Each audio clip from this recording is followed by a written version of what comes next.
Good evening, and welcome to the Milford Select Board meeting of February 26, 2024. Before we begin the main agenda, I'd like to entertain a motion to sign the warrant. Mr. Chairman, I make a motion we sign the warrant for January 15, 2023. I would second that, Mr. 2024, excuse me. There's a typo there. Yep, I would second that, Mr. Chairman. and I make that unanimous. Next on the agenda is approval of the regular session minutes of the Select Board, February 15th, I make 2024. a motion that we approve the minutes of the regular session, February 15, 2024. I would second that, Mr. Chairman. And I make that unanimous as well. Next on the agenda is public hearings, and there is no public hearing this evening.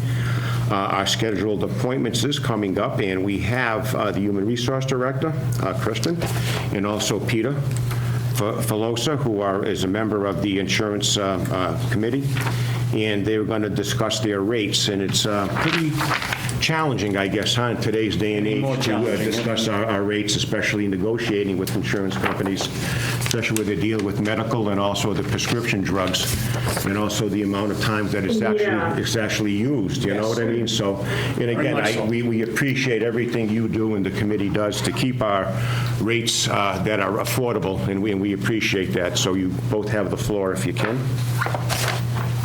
Kristen's up, I guess. Thanks, Peter.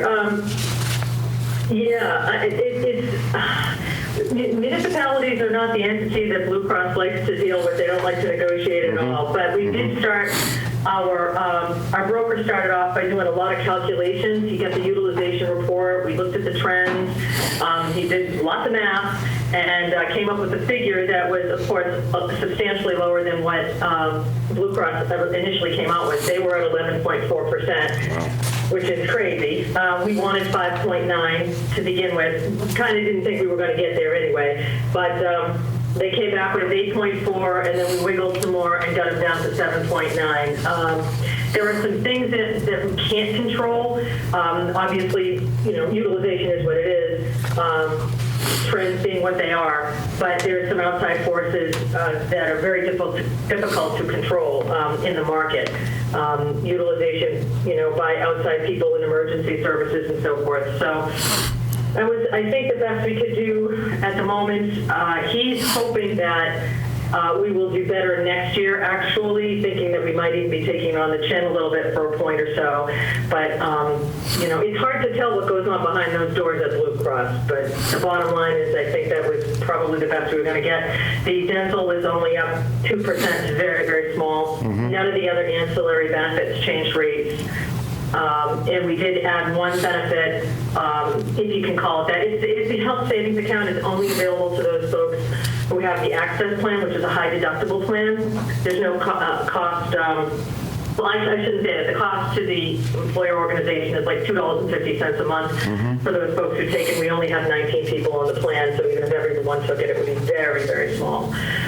That kind of is everything in a nutshell, but I'm happy to take questions, or Peter's there as well for the to represent the committee side. Well, the committee, well, for me, this has been over 30-something years. Right. We've had some great years. This year was not as good as I expected, but the trend was way, way up. As she said, it was over 11%, and we were able to work it down to 7.9. The problems are just the same. Utilization is a big thing. It doesn't take too many big claims to push you up, but that's why we're here. We're there to insure people, and things happen. We talked about a lot of different things. We talked about self-insurance, as Kristen will say, but that's sometimes that takes 8 or 9 years getting in to get it before you see some relief. So we're not ready to do that. We had been self-insured a long, long time ago, and things were good. And then we changed, and then we were with Blue Cross. The thing we noticed, though, I noticed with Blue Cross is if you remember, it was about a year and a half ago when Harvard Pilgrim and Tufts, they combined. And, everybody thought that was going to make this company that was going to go head-to-head with Blue Cross. But nobody goes head-to-head with Blue Cross. they do what they want to do, and we're fortunate that we're able to get in there and do some negotiation. But really, negotiating with an insurance company, the bottom line is they're going to make what they're going to make, so we have done well. All of the unions that are on the committee with me, they thought this wasn't bad at all. Last year we had a great year. Good year. But, and that's how it goes with the insurance. So from the Insurance Advisory Committee, everybody's very pleased with working with Kristen and working with our new rep that handles our consultant. Things have been really, really good. The retirees, as you know, we came in January. That plan stays pretty stable. That's good. With being with Medicare and, the backup plan. So things are very good. And we appreciate that, like you said, over 11% to 7.9. Yeah. And you got to understand, too, you hear more and more about inflation. 2, 3, 4 years ago, it wasn't that bad. Now, inflation caught up with health insurance. Yes. That's what you have to look at, too. I mean, the way everything else goes up you see in the store, so wasn't insurance going up, what they have to go through as well. And again, you have medical care, and you have the prescription drugs, and the amount of times that you're using them. That's all part of the assessment, So, Prescription drugs are a big driver. sure it is. And nobody. Especially in this country. Even Blue Cross, nobody controls those companies. Right, They're right. just too big, too powerful, and they just tell you what they want to charge. And, Congress is trying to tackle them and all that, but nobody's going to tackle them, Well, and Blue Cross knows they have to deal with hospitals, and hospitals are all going under. Yes. And one of the biggest arguments is that insurance companies, Medicare doesn't reimburse them at a rate for them to survive. So there's a number of balancing acts that are taking place behind the scenes to try to save hospitals and keep them fluid, that they're functioning. Right. You look at the city of Boston, the seven major hospitals, that are in that group are in trouble. So you can see, yes, they bargain with us, but on the other side, they're getting pressures to bargain with those hospitals to No question, yes. take care of people. And the people they're taking care of are the people that are the members of our group. So, as you said and Kristen said, we had a great year last year. Now, are we switching back from, are we going to stay with Blue Cross Blue Shield Dental, or are we going to have both? I guess you can pick either one. You can pick either one, right, Peter, or no? No, we're just Blue Cross Blue Shield Dental. Okay. Correct. Correct, right, Kristen? Yes. Correct, yeah. Okay. There's 2 networks they have, but it's That's what I was reading, Yeah, yeah. because I see Delta Dental Yeah, that's on the why- sheet. that's why that confused me, okay. That's why it jumps out at me. Yeah. So, Tom, sorry, Tom, you all set? No, that's it. I saw Delta Dental individual, Yeah, I did too. Blue Cross Blue Shield individual. Oh, I apologize, that's a typo. No, that's okay. no, No, that's I just want to. Yeah, just to Listen, clarify. I don't have a problem if you switch back and forth, as long as it's favorable to everybody. Oh, Just a question. just look at your own stuff. Actually, it's essentially the same plan as the Delta Dental plan, as we all know. It switched from last year to get the borrowing from a template, but Correct. it is all Blue Cross. I apologize Okay, for that. No, thank don't you. apologize. I'm just happy you got a good rate, 2%? Yeah, 2% increase. Yeah. Michael? So using the Blue Cross Blue Shield, Kristen and Peter, using the Blue Cross Blue Shield Family PPO plan, the increase in dollars is $330. How does that impact the employee that's on it? That plan impacts I don't know. We have very few people left on that was plan, gonna correct, say, what was- Kristen? On the, It's like, there's 3 or 4. so There are that's only 3 why that rate on is there. exactly what it is. So, they get the same, but they are 50/50 contribution, correct, Kristen? That's what I was going to say. Say, yeah. Okay, so they're, Yeah. Yeah, and I don't imagine, correct. yeah. We used to have 25. I would imagine going forward, eventually that plan will, if everyone got offered, we would not offer it again. Okay. Right, Kristen? Okay. I would presume we wouldn't offer it if everybody left it. Yeah.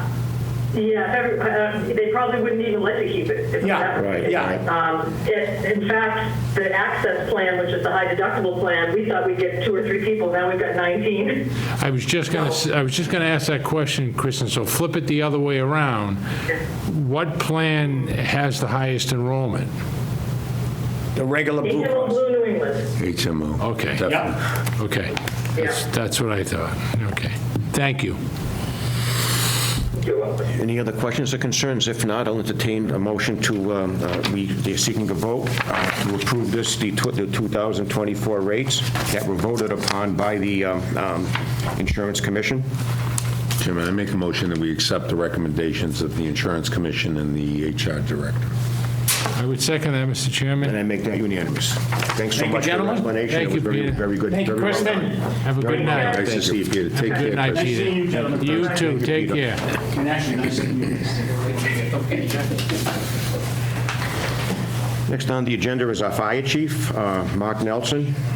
Chief Nelson is going to be here tonight to discuss the agreement with the town of Medway to acquire Thank you, sir. a brush truck for the fire department.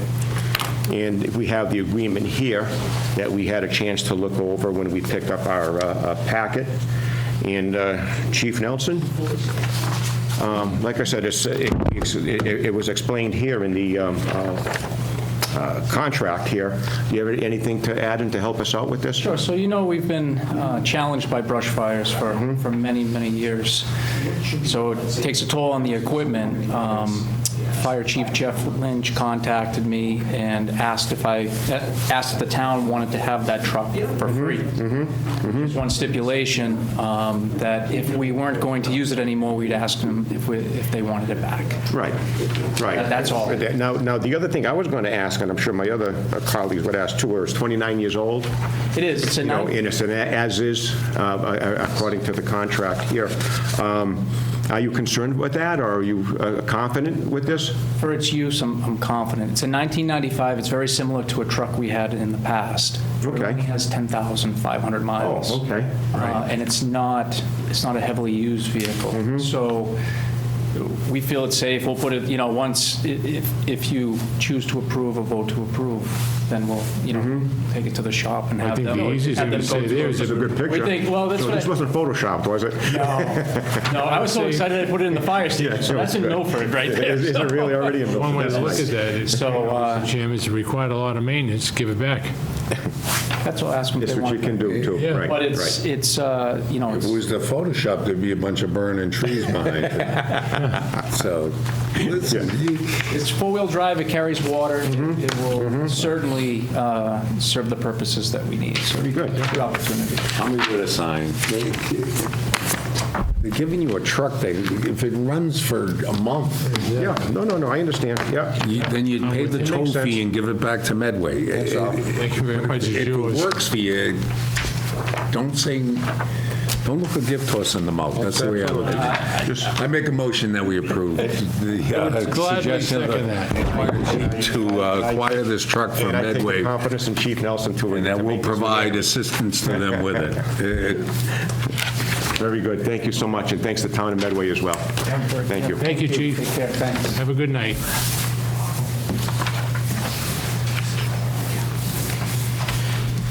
Next on the agenda is our Police Chief, Robert Tizzino, who's recommending the Select Board to approve 2 on-street parking spots, 157 and 159 East Main Street, to be changed from a 2-hour parking to a half-hour tow zone. Main Street, Mr. Chairman, just, Main, it says East Main. One in the Main, right, Rob? it may be on the summary, it's but on my- That's my typo. Okay. it's Main okay. Street, sir. Main Street. Thank you. So it's It on... wasn't my typo. Okay, That was no, mine. And I didn't read it wrong either. I'll take the heat. No, we were I looking was at, like, well, when he said it, I'm like, what's he talking about? there's two documents, and one is, it's not an issue, just to One make coming sure we up get it on Main right. Street. Yeah, thank you for that. Yeah. Anyway, Chief? Yeah, so in regards to those spots over there, I met with some local businesses there, and their business that they're running there is someplace that, you know, their patrons come in for no more than 20 minutes, but there's no place to park, and, you know, people are circling. You know, sometimes they go park out back, but then they have to walk out front, and a lot of them are carrying goods in and out of, you know, places there. And they, so I spent some time over in the area. I obviously met with the merchants there, and it just seems to make sense to me that just in that section, you know, 2 spots. Anybody that's looking to park longer, go down, cut up Fayette, you know what I mean, go out and park in back. Go park in the front. Or turn, you know, before then and go up Pine and park in the back there and walk over. Sure. You know, but if you're in there and you're looking to, you know, and you're carrying clothes and garments and in and out of that, you know, the one shop, you're going to carry them all the way from the back lot. I don't No, know. it makes sense, and that's a busy area, and like I said, you know, to manage downtown parking is a good positive effect on downtown. Yeah. And one way to manage it is to alter, Yeah. you know, existing parking like you're doing, and we're happy with that. And like I said, it makes a lot of sense. Any other member have any questions or concerns? Just for- in the area of, you know, it's in the area of Nathan's, correct? Yeah, it's So you have a couple places that are quick turnover. You know, on the other end of that parking situation, you have the you know, Brazilian Bakery, which is quick turnover. To the point that probably the 2 spaces he's selecting, everybody always makes it a third because they cut in. I think it makes sense. You know, we've done this in other locations. Right. Where we've said, you know, we're going to limit parking to allow a turnover so that those businesses that have that, you know, repetitive business, such as Nathan's, you go in, you make your purchase, and you're not there that long. I think there's another one coming up in the area of Spalone's, which I favor as well, but, so I'm in full Yeah, I'm agreement in with the chief. full- I think it makes all the sense in the world, and you're right, Paul. This is how we start to take a look at downtown, and, you know, how do you turn spaces over with the help of, you know, the police officers that are working Right. downtown, so. Makes sense. I commend you for bringing it forward. Thank you, Rob. Michael, I would second that, Mr. Chairman, if can you you, read the motion, I Tom? make a motion that we approve the chief's recommendation. And I and I would second that, Mr. make that Chairman. unanimous. Thank you, Chief. Sure. Next on the agenda is Chief Tizino again, to recommend to the Select Board to make the entire length of Court Square no parking at any time. Chief? Yeah, so there's a couple things that we can do here. We can, you know, there's no parking anytime or no parking, you know, like 8 to 5. There's a significant problem during the day on that side of the street near Town Hall. It's horrible. Yeah, I've seen that. And, you know, to the point that it actually, now since we amended the parking traffic rules and regs, a lot of the vehicles are going to be in violation of parking opposite an entrance or driveway. So I think that making it no parking, at least, you know, during the day, we can amend the request. Right. You know what I mean? That when the town hall is in full swing and people are coming in and out of here, you know, people stay off that side. Right. Because it's tough. It's tough. I mean, I come here during the day. Yeah, I've It's seen hard. it too. It's a very narrow road as well. you I had know. trouble getting out the It other almost should be a private road. That's what it, Yeah. at one time, I think it was. Yeah. You know, but, Tough. yeah, and you got that apartment complex right, building. And they have parking there. They have a ton of parking in They have their a- driveways. They have a big wide they have plenty of driveway for parking. that, too. And that makes the driveway even, you know, larger to Yeah. not pack and back of. Right, It's tough to get out. right. Anybody have any recommendations or concerns? I honestly think that we, the town, we impact on that. We create some of that. We require, if you look at the parking lot, the way it's marked, that you come in from Court Square into the town parking lot, and you go out, you know, on the other side. And what you can't do, following the directions we have, is no way are you making a left turn. You have to go to Main Street. Why? Because there are vehicles parked at the curb, Right. abutting the town parking lot, and then there are vehicles parked opposite that, whether they reside there or they're going to the laundromat. You know, and particularly on, you know, as much as it's bad on weekdays, you know, coming here on weekends to sign documents and do things, you can't make that left turn. So we've created, I think, in some respects, a logger jam where if it was you came in off of Main Street into the town parking lot, you can go out to the left, you can go out to the right. We're eliminating 2 parking spaces. If we go out there and look, it's the 2 in front of the home or homes that were owned by Bobby Burns. Because they can't park in front of the parking lots. And once you get past those, you have a house. And from that house, there's already a no parking zone. So I think that if the chief takes a look at it along with the town administrator, I'm not saying I'm opposed to eliminating those 2 spaces. But I don't want to take away 2 spaces from residents. We deal with narrow streets throughout this town, even some of our main thoroughfares. You know, we all know you have to duck and dodge to get down streets. That's the way it works.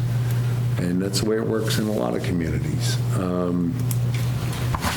I'm not opposed to eliminating those 2 spaces, but I do think we have to take a look at the impact that I think we've created, and if the town administrator and the chief ultimately don't agree with me, I'm okay with that too. Would you want to take a look at that again? And Yeah, we can table it for perhaps now. like Yeah, sure. amend this request, Yeah. perhaps put in what you just said, no parking for certain hours. Yeah, we can amend that. You know what I sure. mean? And whatnot, because again, it is a narrow We'll street. take a look at it. It is, Or just come back and disagree with me, and I'm okay with that too. You know, I'm just, you know, when I drive in and out and I look at it, and yes, I can take the left, I can take the right if I come in the wrong way. Right. But going out the other way, you have no choice but to go to Main Street. Right. And now you're sitting because Main Street traffic, the fire station, everything else. That's all, whether we do this or not, and I'm not opposed to it, it's whether we should take a look at our own house as well. And just at the other side of the coin, too, there's times I'm here late morning, early afternoon, or mid-afternoon, and it's hell. Yeah. You know, that particular, I mean, try to walk from, if there was no parking spaces here, I had to park on the other side, you know, on the Court Street side, then walk down to the front of the building. It's almost scary. Yeah. You know, with the amount of cars going, they go both ways, Yeah. you know, so, yeah. No, we can come up with- Parking in general around Town Hall is an Yeah. issue. Yeah, exactly. Of course it is. Yeah. You know, of course it is. And Is there anything we can do to alleviate some of that? the way you alleviate is you move some of our departments into another structure, and that's something that is, and we've discussed it, an issue of, you know, taking a look at what took place on Central Street, how we change that, and then how we use those funds, hopefully with the approval of town meeting. I mean, the town building itself, the departments are as congested as the traffic around it. Sure Why? it is. Sure it is, yeah. Because we're trying to squeeze too much into the can, you know, and that's the difficulty. And the logistics of it as well. I mean, the building hasn't changed since when it was built. It was built, pre-Civil War. And, nothing changed, but any renovations that we did back in the 80s were just in the inside. Nothing was added on, nothing was like that. And back then, they had horse and buggies. They didn't have vehicles. Yeah. So, and that's what the infrastructure is. You know what I mean? It was built for horse and buggies back then, and now we have vehicles. Too many of them as well, Everybody drives, no one walks anymore. Did you notice that? Yeah. Well, we spent a lot of money on Central Street to build parking spaces, and not a single parking space there. So to take a look at that funding that potentially is still sitting there, to alleviate some of what's taking place taking here place as here. far as parking and other things. Yeah, no, it is. Makes all the sense. I agree. You know, then have to have a meeting with other towns here, you know, like other cities and towns do. You know, we have a Yeah. a regional meeting over another town where they have plenty of parking. You can't hardly do it here. Yeah, no, yeah. You know, but anyway, you're up. If you can do that, that'll be Yeah, we'll great. table it, we'll take a You look know, at it. Thank you. Thank you. Thank you for that. No, just come back to the next meeting. Yeah, exactly. Whichever direction you come back with, Yeah. I'm comfortable. I just, Just food triggers me for thought. coming in and out of this parking lot, that's all. Thank you, Chief. Chief's on the agenda again for the next item on the agenda. It's a email that we did get from the chief.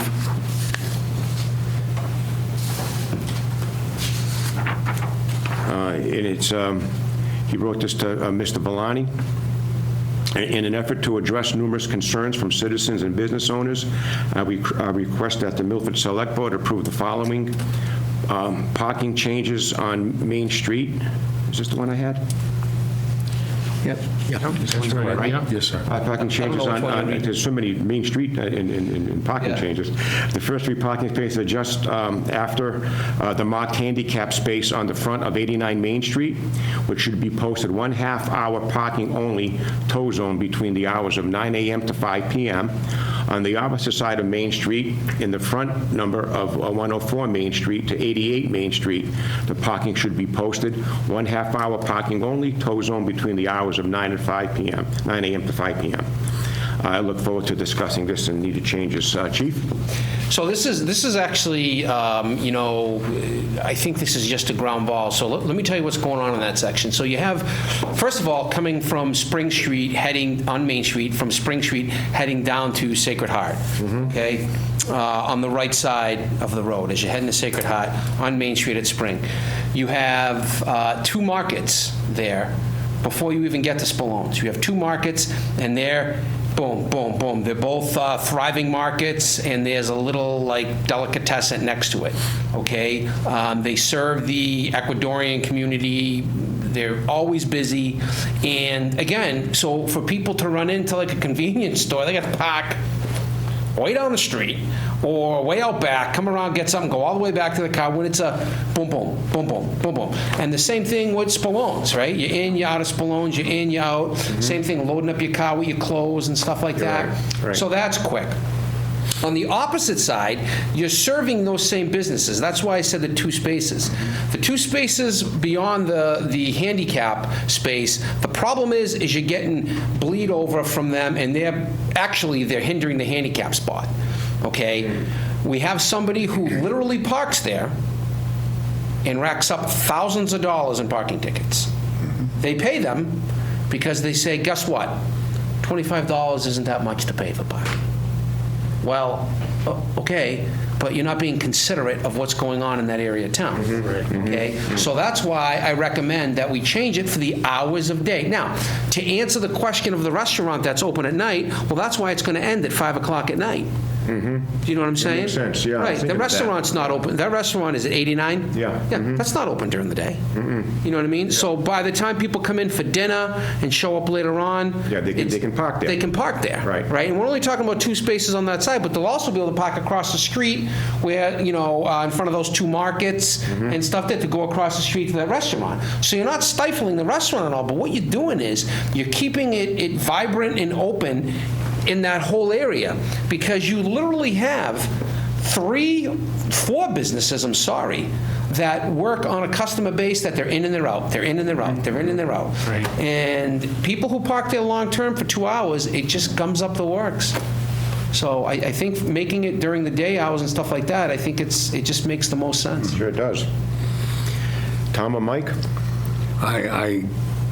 I think he's hit the nail on the head, because it's been an issue for many, many years, and the chief's correct. There's a couple of individuals, one in particular, and that person will pay $3,000 to $4,000 a year $25 tickets because parking in Milford's cheaper than parking in Boston.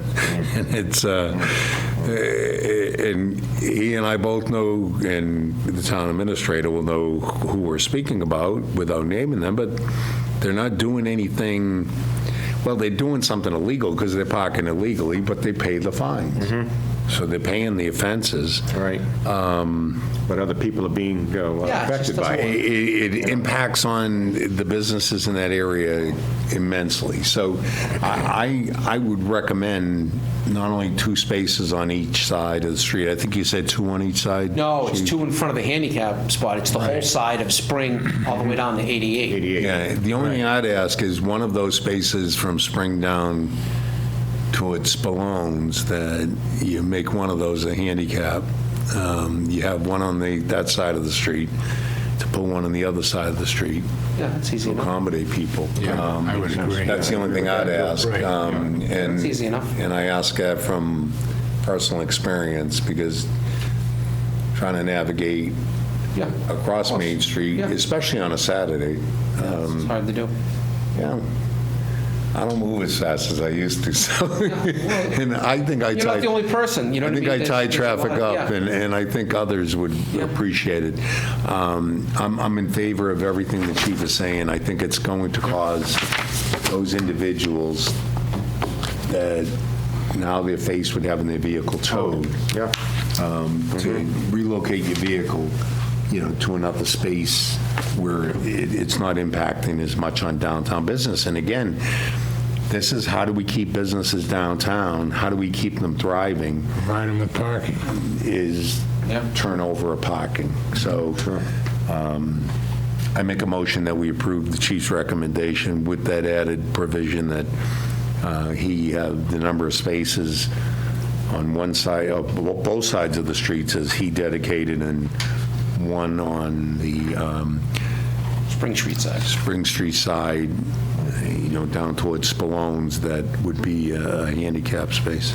Motion's been made. And he can I would designate second that, which one. Mr. Chairman. You second that and make that unanimous. Thank you, Chief, for Yeah.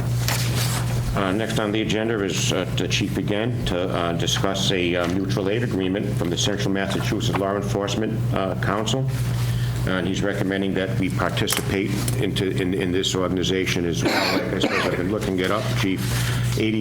Close to 80 municipalities participate Yeah. in this. Again, you provide specialized services such as equipment, personnel, SWAT, a motor unit, collision reconstruction, K-9, special services. Is fantastic to get that help, especially when we're in a position, too, where our services are distressed because of an emergency and whatnot, and that's a great help. Do you want to elaborate on this a little bit more? Yeah, so this is, the regional collaborative effort, and we named off a bunch of resources. And, I know for a fact that, Chief O'Laughlin did a lot of work in this back in the day to make this such a collaborative effort. But it was when we had the SWAT team recently come in, if you remember, to apprehend somebody, I had people say to me, well, can't believe you guys have a big Bearcat and this and that. Well, we don't. You know what I mean?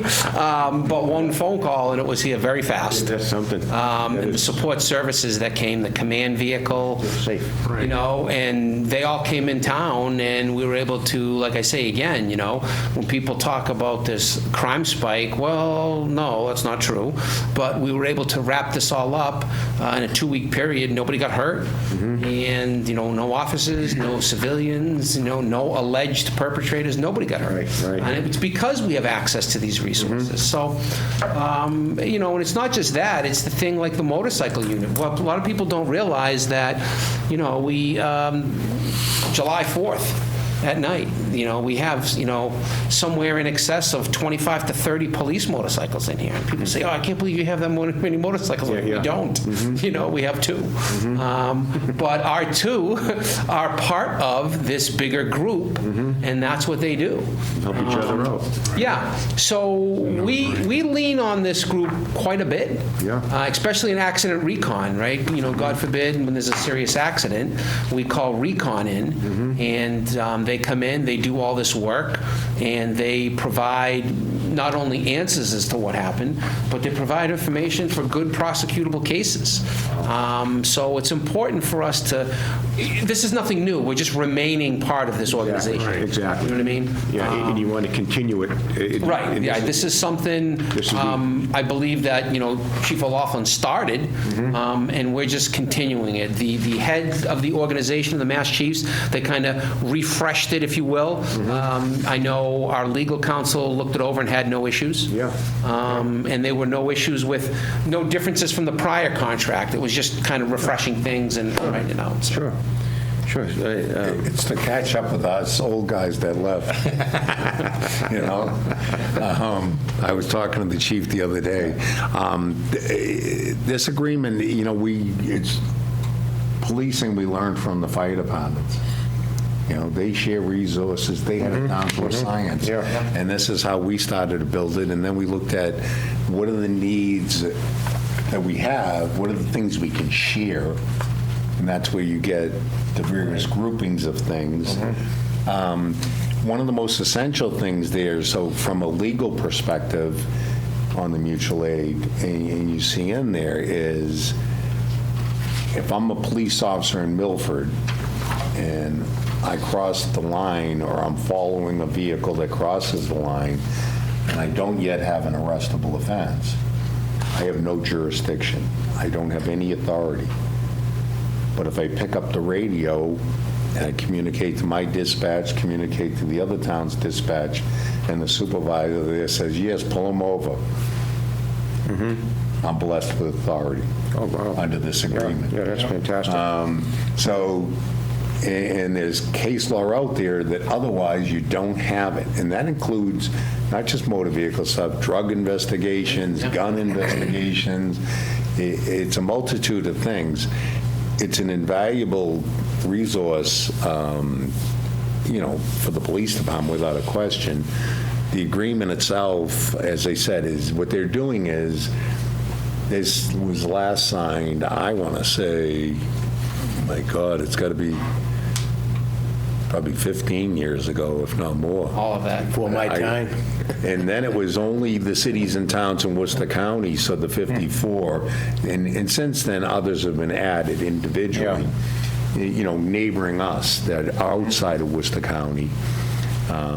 Bellingham, and you look at Medway and Holliston, et cetera, so Hopkinton. But my point being is they're catching up to make sure that the signatories on the agreement, it's refreshed. The agreement itself, as the chief said, I'm very familiar with it. I wrote it, so I'm very, very familiar with this contract.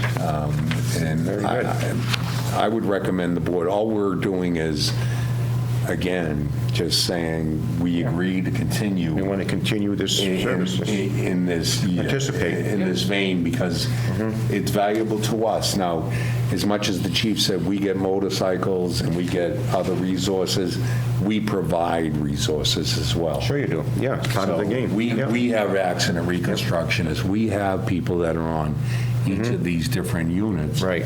And the value is you get those 25 and you're not paying for them. Right. You give a couple. Right. And you're paying for them. So it's very much like the fire department. The benefit is greater than, that which. Of course it is. The deficit, the cost. So. Is that your motion, Tom? That's my motion. I would strongly urge us to Continue approve participation. this. Yeah, I think it's a fantastic organization. Sure is. Second that, Mr. Chairman. Make that unanimous, chief. Thank you. Rick, I just need the original signed copies. Yeah, I Can we get them? I got it right here, and I got the fire. I'll get them tomorrow. Okay, yeah, I got marks too, so we can, yeah. Okay, this came with this and that there, too. We have the chief again. To discuss added personnel to the police department. Just like to read a note from Chief Tizino to Attorney Valani, our town administrator. To Mr. Valani, to Attorney Valani, I respectfully request to be heard before the Milford Select Board for their consideration for adding personnel to the Milford Police Department Officer staff levels. Currently, the Milford Police Department has a total of 51 sworn officers. Within this group, there are many aspects of the community-based policing that focus on outreach and support. Beyond the calls for service, the Milford Police Department prides itself on being committed to the community in all disciplines of public service. Family Service Unit, School Resources, Investigations, Court Prosecution, Special Operations, K-9 Division, and certainly the backbone of the organization, Patrol Division. The 50,000-plus calls in 2023 did not reflect the countless hours required for sensitive cases, follow-up, reviews, and court assignments. The workload placed on officers can be daunting when you factor in other unforeseen variables such as mandated training, language barriers, culture accommodations, and concerns of the public we serve. I believe that we can improve our ability to accomplish the mission of public service. It's incumbent upon us to address some serious conditions that need attention but have fallen due to the staffing issues within the department. With the approval of adding 4 additional officers, we can increase our presence within the school system, create a traffic division, and improve patrol services. The rough associated cost for this request is $400,000 annually. Chief, like I said, I remember at one time you were looking for 8. Yeah. And, you more or less saw the writing on the wall when it came to our budgets and in the warning we practically got from our finance director, and you cut that in half, which I thought was a very good gesture. I was going to ask you one thing. On the sentence, you said that it's incumbent upon to address some serious conditions that need attention that have fallen due to short staffing issues. Can you just, what was neglected? So first to back up, I mean, if you gave me 8 trained officers, we could swallow them up in a second with resources and proactive programs, okay? Right. The problem with a lot of the things we do is it's reactive. Right. We're a busy place. There's a lot going on. I could put 2 guys in detectives tomorrow, right, and they would be swallowed up with cases. They wouldn't see the light of day. And that's another point is, prosecutable cases at that level take some serious in-depth work. But that doesn't stop things from coming in when you're doing this. Of course, you know what I mean? It doesn't like, okay, hold on, he's tied up with this. No. Yeah, no. Who's the next detective up? Boom. And the big complaint with residents, and something that we need to address, is a traffic enforcement unit, that this is their sole purpose. This is what they do. And the reason why that's so important, listen, I can say with 100% certainty that, anybody in this room really isn't going to fall victim, out buying drugs tonight. But I can't say with 100% certainty that you're going to drive home without a problem, automobiles statistically are responsible for more injuries than guns and drugs combined. And what do I mean by that? I'm not even saying, death and dismemberment. I'm talking about, I've been a paramedic 34 years, as everybody knows. You take a T-bone accident or a sideswipe, you might never recover from that. And certainly our older population, the population that frequent Milford, that even puts them in a higher percentile of, and what do I mean from recovering from that? Making your life whole from a catastrophic accident, okay? The problem, and in my letter when I said addressing it is, and I go around town, I spent some time with citizens, and their biggest complaint is always, well, the officer was here, but they left. They weren't here that long doing enforcement in this area. Well, that's because a call for service came in, a serious call for service. I can't justify having somebody, on, to watch traffic and to do radar enforcement when there's an assault in progress, when there's other things going on. So, like I said, I could swallow 8 people and throw them into different, departments within the department. And school resource, for as much as we bemoan about, fixing this building and making a new school, well, our greatest natural resources are the children in school. And Milford school systems, need another school resource officer. They need one. It's that simple. And where am I supposed to pull that from? The patrol force that's taxed? No. It needs to be a new officer into the department. I mean, someone in the department could transfer into that, but I fill their position with a new patrol officer. And the same thing goes with the traffic enforcement unit. That needs to be established. So I know the constraints. Zach, is amazing and working with his team. We don't make any moves without vetting any of these ideas. I know 8 is a quantum leap. I think 4 is a hop. If we left with just a couple, that would be great. But again, I know there's a cost, and this is going to be a tough year for all of us, budget-wise. So. Well, like I said, we were going to discuss, when we would discuss budget, we're going to say it's not what you want, it's what you need. Right. And apparently, this is what, it's not a wanted, it's actually a need. I believe it is. I believe to properly function and to address a bunch of these concerns, the 4 is a real number. Thank you, Mr. Chairman. Chief, a couple of things. Number one, of course, if you watch the news in the last week and a half and you mentioned the schools, it's a serious issue. Yeah. And, is the associated cost of $400,000 a lot of money? Yes. But what is the value of safety and the value of life? Of course. And I'd rather have somebody, and I've said this before very openly, I'd rather have somebody upset with me for being proactive Right. than being reactive. Sure. And so you bring up the schools, and again, I go back to watching the news just in the last week and a half. That's a serious issue that we need to address and to look at. Traffic in this community, everybody knows. Yeah.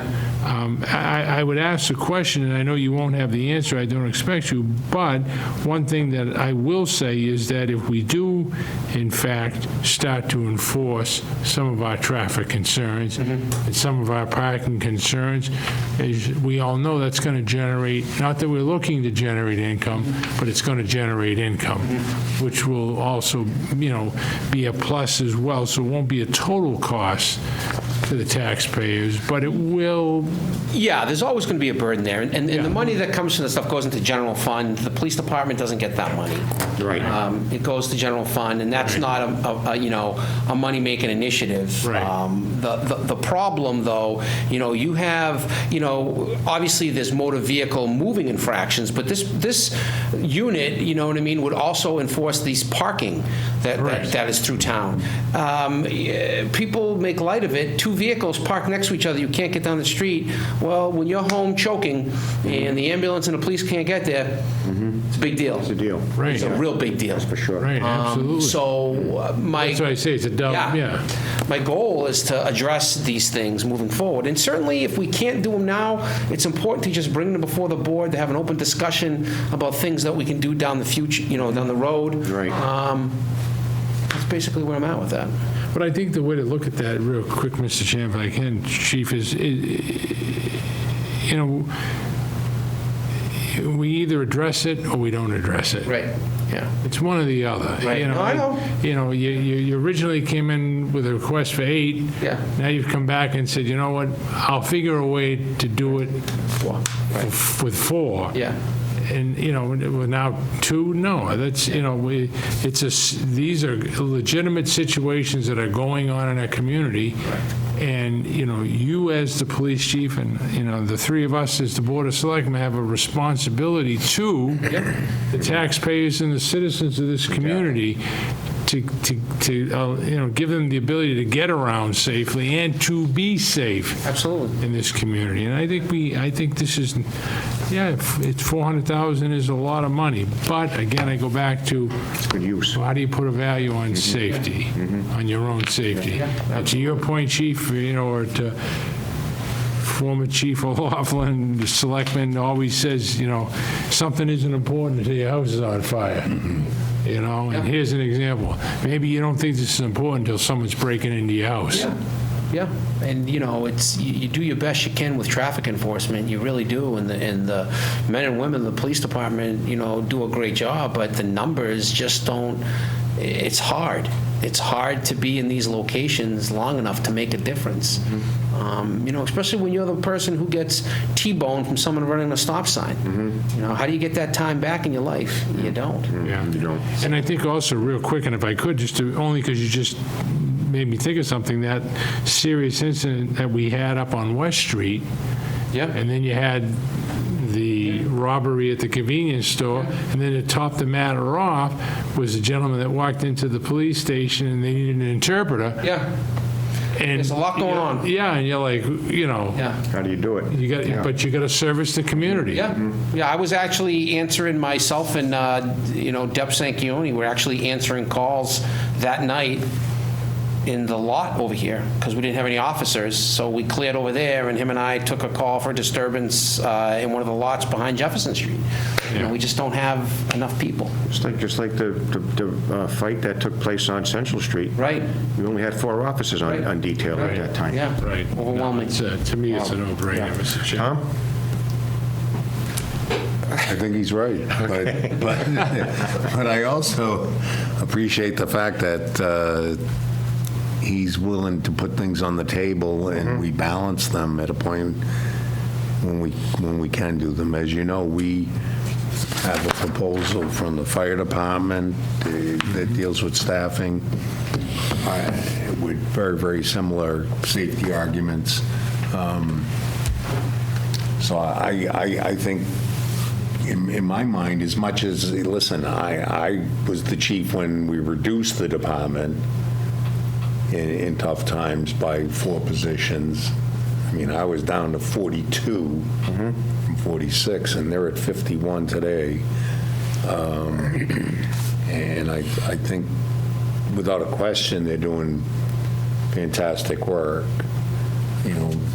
Whether it be the Family Services Unit, making a difference in people's everyday lives. But the patrol folks are the folks that respond every day to every incident.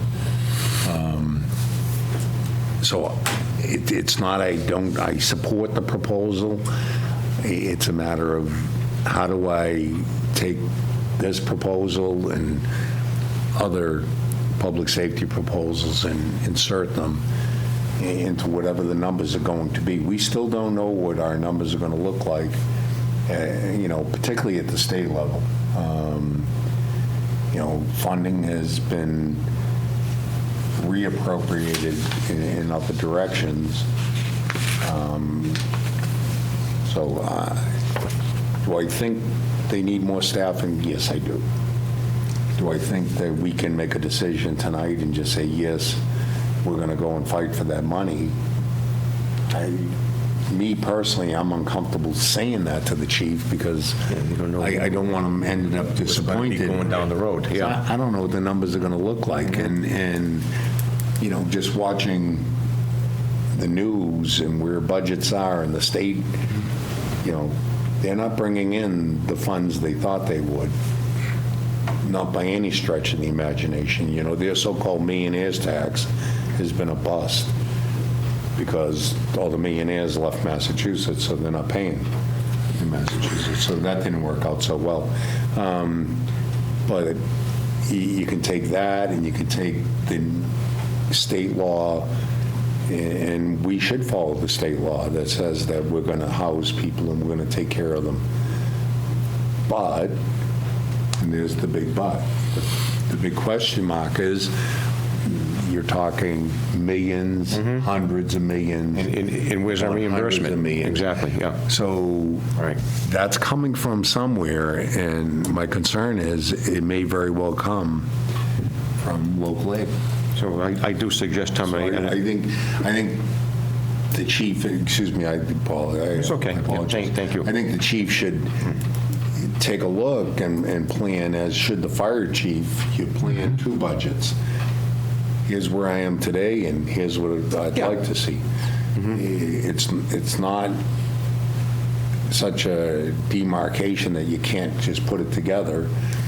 At least they're prepared, and we look at where we are funding-wise. And you can always, as the chief offered, and as the fire chief has offered to us, I can back down my proposal and do it incrementally. Right.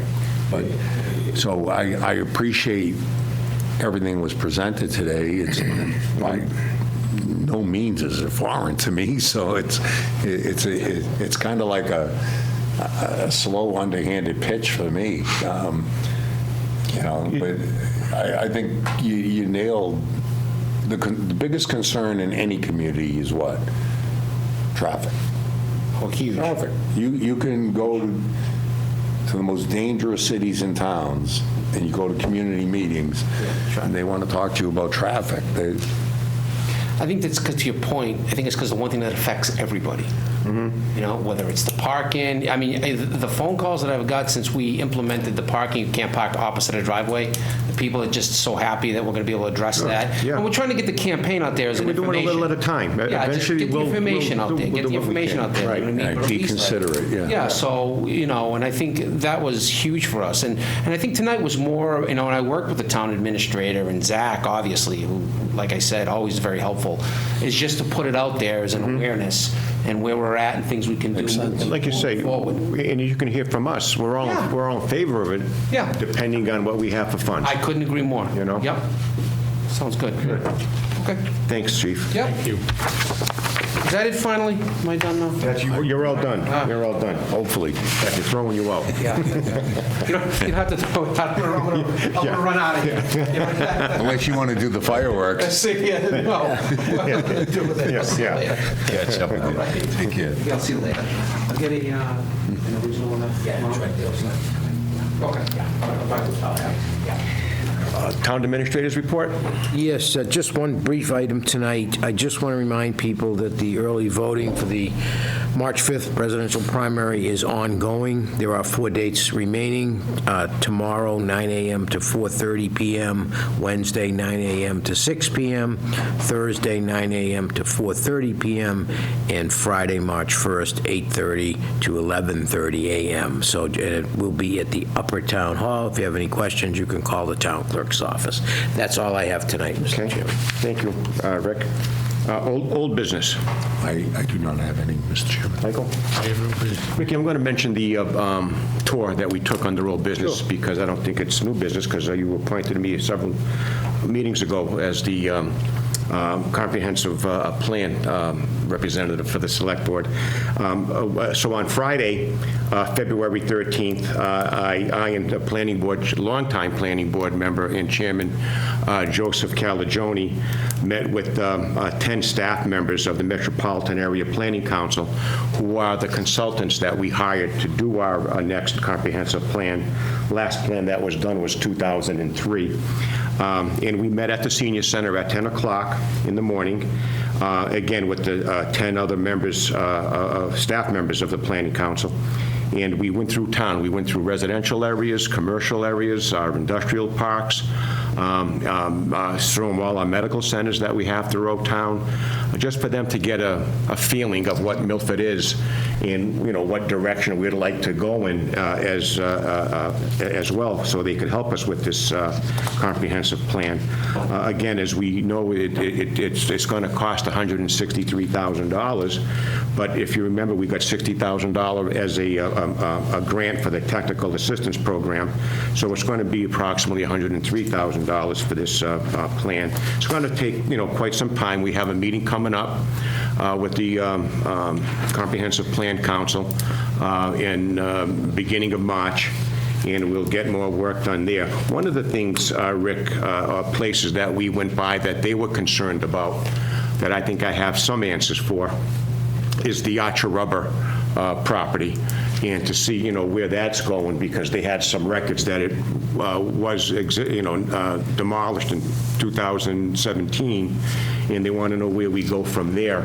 And some of the information that I have is that there's still, you know, the 7 to 8 pipe-driven observation wells to pick up any contamination that was done there. The main contamination, according to DEP, that they were concerned about recently was the asbestos, because the building was built in the late 1800s, loaded with asbestos, outside, inside, and whatnot. There were no regulations back then, and they don't know how much that actually got into the ground as well. So there's, you know, more work and more investigations that have to be done before anybody tries to take that over, because if anybody does try to take it over, before the test results come back, they can be in, a lot of problems with cleaning up that area, which would cost millions of dollars as well.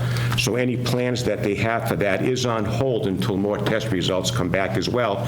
Not only that, but we should pretty soon get in touch with the owners again to ask them what their desire is to see if we can get that property going as well, to help the town out with that. And that's what I have for that. Thank you, Rick, for giving me that time to Thank you. say that. Next on the agenda is new business, which we have the contract for the fireworks. And proposals were sent out to 3 companies: Ocean State Pyrotechnics, American Thunder Fireworks, and Atlas Provision Entertainment. American Thunder did not bid, and Atlas Provisions did not bid. We got a $20,000 bid from Ocean State Pyrotechnics, and they're from Hope Valley, Rhode Island. Any concerns on that, Rick? Or No, they're actually the company that did it last year, too. the fireworks last year, which I think were well received. It's just getting tougher and tougher. There aren't as many companies anymore, very simple. Right. And just for the public's knowledge, too, the firework show would be on Friday, July 5th. 2024. Do I have a motion to accept Ocean State Pyrotechnics? for Make a this? motion that we accept the bid from Ocean State Pyrotechnics to do the July 4th fireworks on July 5th. Okay. In the amount of $20,000. I would second that, Mr. Chairman. Unanimous. Thank you, gentlemen. Next on the agenda is the Economic Development Planner. This is the job description for the new position. Rick, do you have any, you want to talk about that? Yeah, I worked with Kristen on this. Again, the board had made this a focus, and we kind of determined that we maybe can devote a full-time person. We changed the description a little bit from what we were doing last time. Right. This one would, obviously, we want to focus on downtown planning, et cetera, work with the Comprehensive Plan Committee possibly, because that, as you said, will take some time. And this would be someone that would be able to also participate and assist in the planning board meetings if needed and that kind of thing. So it's a little different description, but I will tell you it is very, very, very similar to what we were trying to do last time Right. with the other position. And the other position, Rick, was you were combining. Yeah, we're not going to do Administrative to this. that. I'm comfortable without doing that. That position was approved, so we have to approve this position at a town This meeting. would be a new position that if you decide you want to go forward, it has been rated, it has been approved by the Personnel Board, or looked at by them. Excellent. But it would have to be on the May annual town meeting warrant as part of Article Yeah. 2. I think it's long overdue, anyway. Tom or Mike? Rick, it's in the same realm as far as the funding that we had talked about? Actually, it's going to fit less than that, so there'll be a plus here. It has been rated. It rates around a grade 9, which would range from about 70, I'll round up, 76 to $103,000. So the other position with the other duties that were associated to it was a couple of positions, levels above that, yeah. And so it reports to the town planner, and Resorts to the town planner, however, the town planner reports to you. yeah, and I intend to take a more active role than I normally would with planning because of the importance the board has placed on this. So I just want to clarify. Yes, that's correct. The fact that your hands are still Absolutely. involved. Yeah. That's all I have, Mr. Chairman. Thank you. Michael? I'm good with that. Thank you. A motion to approve this? I and make a move motion this that we forward? approve this job description and that we abolish the job description related to the assistant. Yeah, I was going to take that off. With this, there's no need for that position. At some point, if the town decides they want to go to an assistant town administrator, We'll leave it that alone. position's already And I there. make a motion that we approve this job description as presented by the town administrator. Thank you. I would second that, Mr. Chairman. Unanimous. Thank you, Rick, for that. Okay, next on the agenda is the elected official's salary recommended for fiscal year '25. It's You have a chance 3% to across the board, Personnel Board voted It's on it at also. 3% full-time and part-time positions across the board. Zach had also, the role in setting it, yes. Motion to approve? Make a motion, we approve the recommendation to increase the salaries for FY '25 for Article 3 personnel at 3%. Thank you. I would second that, Mr. Chairman. Make that unanimous. Thank you. Invitation to speak is next on the agenda. Nothing, no one on the line or anything, no one here. Okay, next is correspondence. We do have a correspondence from Joe Altman, who's the Daily Bread Food Pantry, thanking the chief and the officers of the police department for their organization and work. This was done a few weeks ago, I remember. I saw them at Stop and Shop. I thought that was great.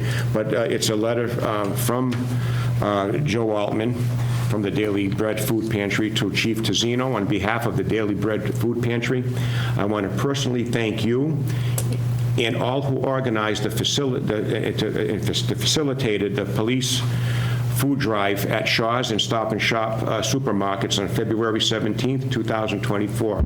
Because of your efforts, we collected more than $1,000 in cash contributions and over 50 banana boxes full of food. We appreciate the very generous donations of these officers, constable, and time and effort that went into managing this effort. It was a fantastic job. The Daily Bread Food Pantry receives donations from food drives and from individuals who also get food from Worcester County Food Bank as part of our participation in Feeding America program. But even with all that, we still rely on donations from organizations like grocery stores in Milford to have enough food for our local families in need.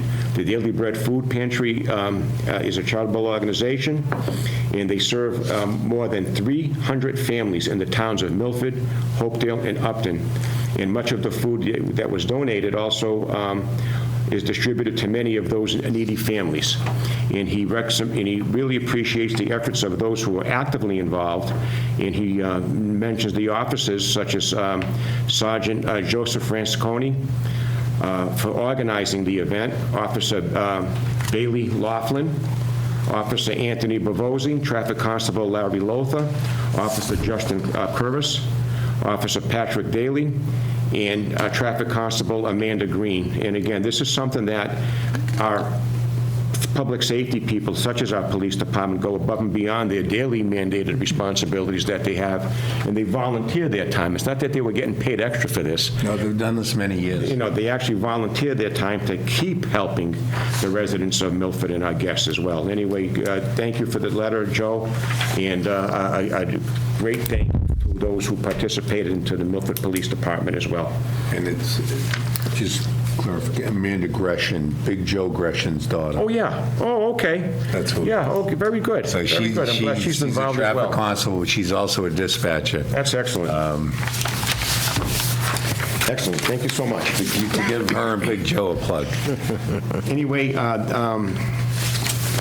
there is no executive. We had our executive session at 5, so there's none more. And then again, if there's no comments, concerns, or any other questions, I'd entertain a motion to adjourn. Mr. Chairman, I make a motion that we adjourn for the evening. I would second that, Mr. Chairman. I make that unanimous, and thank you for tuning us in, and have a good night, everybody.